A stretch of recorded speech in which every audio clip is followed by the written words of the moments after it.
Hello everybody, in this presentation I will an introduction to the Fourier transform. My part is the chapter 4.1 in the book. Let's start. The first thing I want to talk about this is the Fourier transform on L1. L1 out L1 of R2 the D equal to all the function such that is integral on D finite or well defined. One more thing we need to know this in this chapter we use complex value image that's our image U from R to D to the complex space C. First we go into our definition. First let U belong to L1 and C belong to R power D. Then the Fourier transform of U at C is defined by this formula. Then the mapping F is called Fourier transform. And we can see because our function U belong to L1, so the definition of Fourier transform is well defined, and of course it's linear and continuous. We can prove this by using the dominated convergence theorem. This is the concept of the lemma the lemma 2. The next thing is the modulation, as we can see in the definition 3. The modulation is of U is given by pointwise multiplication by small my, with small my given by this formula. So the modulation of U we denote by big my. U equal to a small yu, and this means yu x equal to my x times ux, and this time here's a pointwise multiplication. Next we go to lemma 4. This is elementary properties of Fourier transform. Let U belong to L1, Y belong to R power D, and A regular matrix. Then we have the following equalities. The first one is the equality of the left side is Fourier transform of the translation, and the right side is the modulation of Fourier transform. Similarly, we have the second equality. The left hand side is the Fourier transform of modulation U, and the right hand side is translation of Fourier transform. The third one is the transform of scaling, and the right hand side is the scaling of Fourier transform, and the last one Last one is the Fourier conjugate of u will equal to the conjugate of scaling of Fourier transformation of u. Now here we go to the proof of lemma 4. Proof of lemma 4 by using this the equality f Fourier transform of modulation by omega translation by y u of c equal to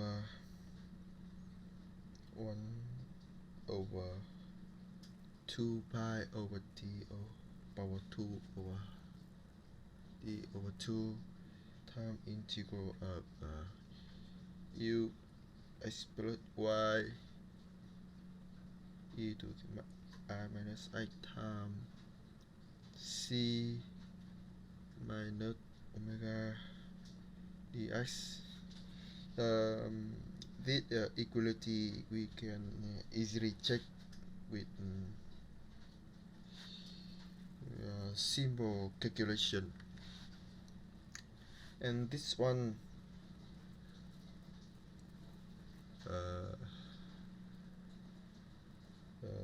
equal to 1 d over 2 times e to the I c minus omega times y integral of u times e to the I minus I z c minus omega dz and equal to t minus omega my transformation u, the Fourier transformation of u. See. So for our modulation m omega equal to m0, it means we choose omega equal to 0, we will have the translation formula.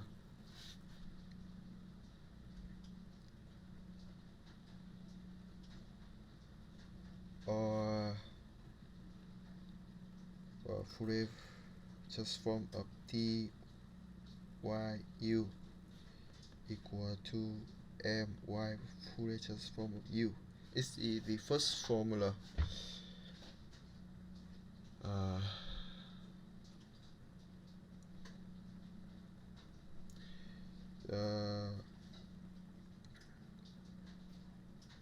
And if we choose y equal to 0, we will have Fourier transformation of m omega u equal to t minus omega Fourier transform of u.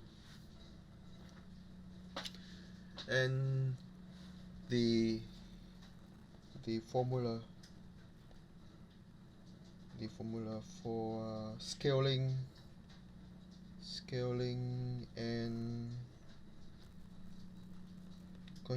conjugate transformation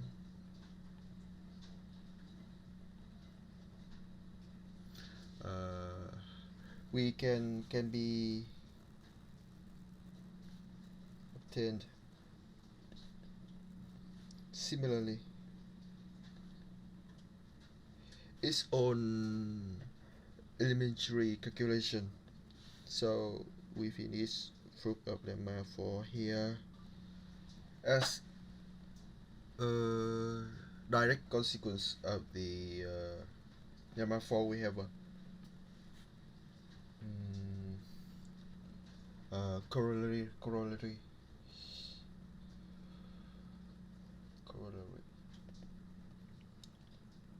The first one is, I can say it's just a fact. Use real value, then we have the following equality minus c. Second, u imaginary value.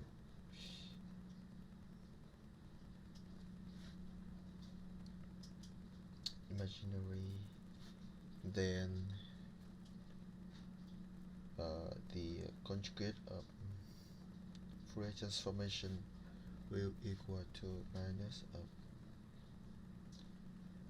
of Fourier transformation.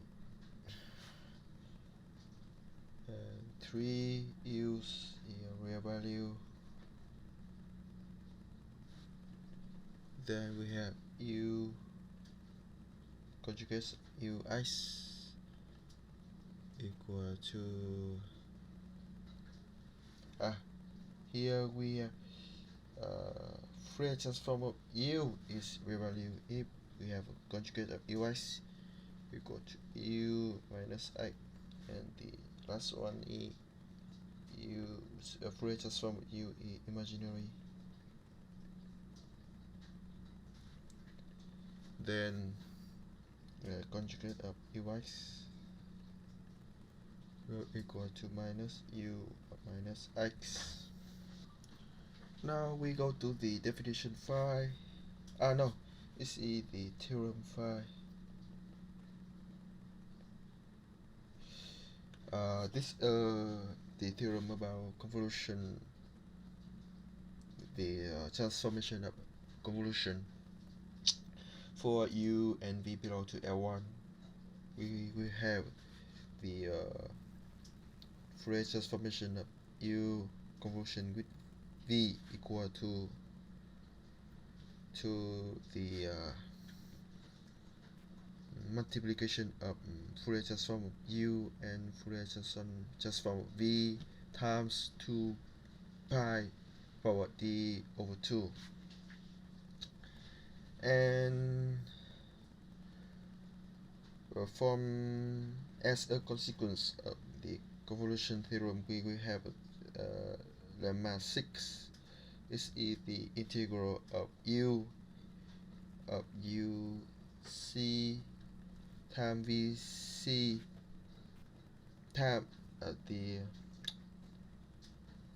integral of Fourier transformation of u times v equals to integral of u times Fourier transformation of v. Now we go to prove the convolution theorem. In this proof, our main tool is Fubini theorem. We see f of u convolution with v c equal to 1 t over 2 to u y v x minus y e y e power minus I x times c dx, and we can rewrite it as 1 over 2 uy c dy here, and vx minus y e to I s minus y times c dy, and we have this part equal to 2p sine Fourier transform of V. This one default to Fourier transform of U. So this one is equal to F U and FV, and of course it let's see.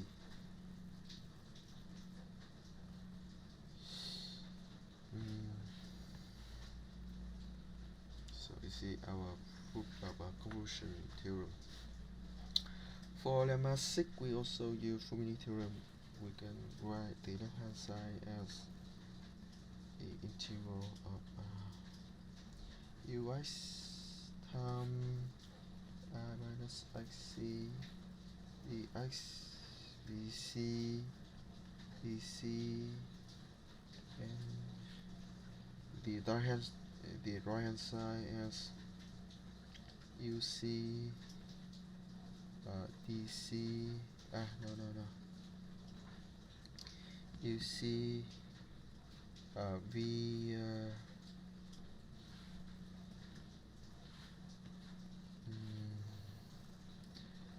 v x e to minus times c dx dc. So you can exchange the c and x in the right hand side, so we will eventually get an equation. It's quite easy. So this is the proof of lemma 6.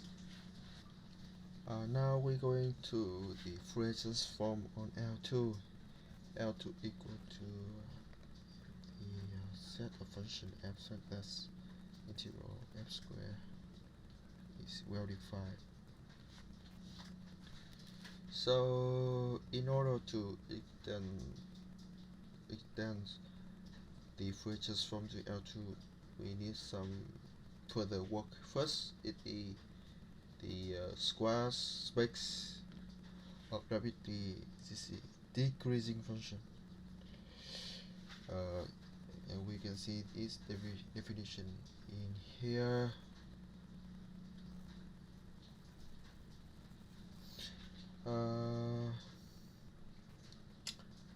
From this definition, we can see the square space contain. First, we have is a smooth function because we can choose any alpha and beta belong to n, and the second one is our smooth function tend to 0 faster than polynomial tend to infinity. Here this is here is over here. Yeah, it's give us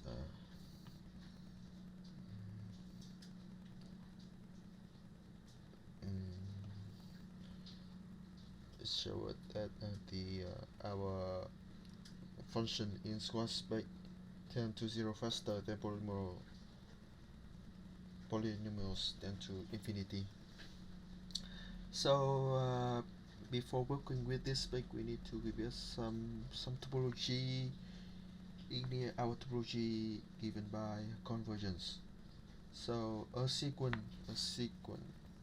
un in the square space converges to u if and only if all multi in this alpha beta, we will have the c alpha beta of un minus u tend to 0 for n to infinity.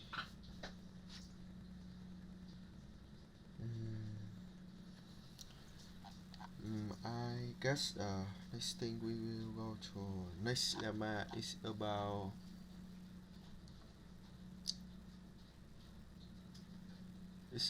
the some equality of Fourier transformation of derivative. The first one over here is the Fourier transform of derivative of function u will equal to of to the multiplication of b to the alpha with b to the alpha is defined in here times the Fourier transformation of u and Fourier transformation of p to the alpha times u equal to the absolute value of alpha times derivative of Fourier transformation of u. And we can see the Fourier transformation in the first equation is transform derivative into multiplication, and the second equality is the Fourier transform multiplication into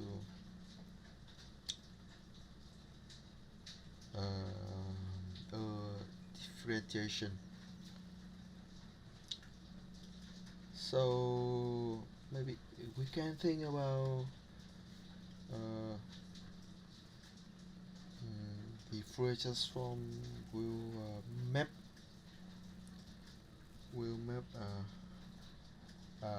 our s to the to s power t. In here we have a 1-to-1 map by a Fourier transformation. Before going to working with this projection, we will give it later. We need to prove lemma 10. This is said that for the Gaussian function gx equal to e to the minus of x squared over 2, we will have the Fourier transformation of g equal to g. This means that the Gaussian function is an eigenfunction of the Fourier transform. Now we have some proof, elementary proof of lemma 9, lemma 10. First, in lemma 9, first we need to elementary calculation. First one is the derivative of e to the minus I times c equal to minus I alpha c to the alpha a minus I times c, and x to alpha times e I x times c equal to I power alpha c alpha I x c. This is elementary calculation. So by using this, we obtain the Fourier transform of derivative of u equal to 2 and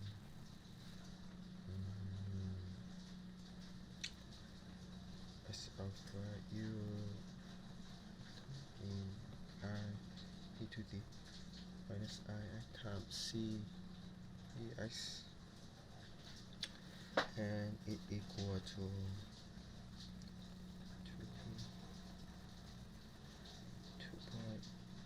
2 I alpha c alpha X E I X C T X. Here we use integration by path.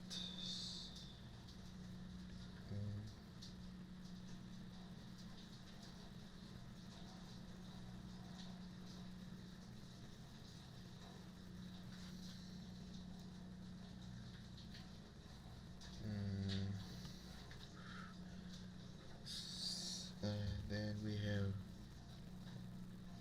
to the alpha B alpha C phrases from here. And similarly we have the proof for the second formula is similar. This is proof of lemma 9. Now we go to proof of lemma 10.